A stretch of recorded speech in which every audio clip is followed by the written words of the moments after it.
بسم اللہ الرحمن الرحیم۔ کچھ لوگ ساری عمر کسی کے انتظار میں گزار دیتی ہیں، جیسا کہ غریب پیسے اور امیر سکون کے انتظار میں۔ عورت کی کامیابی کا دار و مدار صرف اس بات پر ہے کہ وہ شوہر کی اطاعت اور فرما برداری کرے۔ اچھی بیٹیاں لہجہ دھیما اور کردار پختہ رکھتی ہیں۔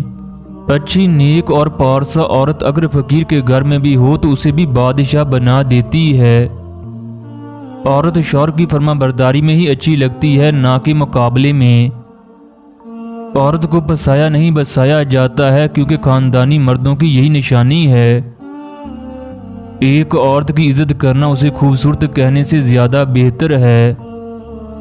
بیوقوف اپنے شوہر کو غلام بناتی ہے اور خود غلام بنتی ہے۔ عقل مند عورت اپنے شوہر کو بادشاہ بناتی ہے اور خود اس کی ملکہ بنتی ہے۔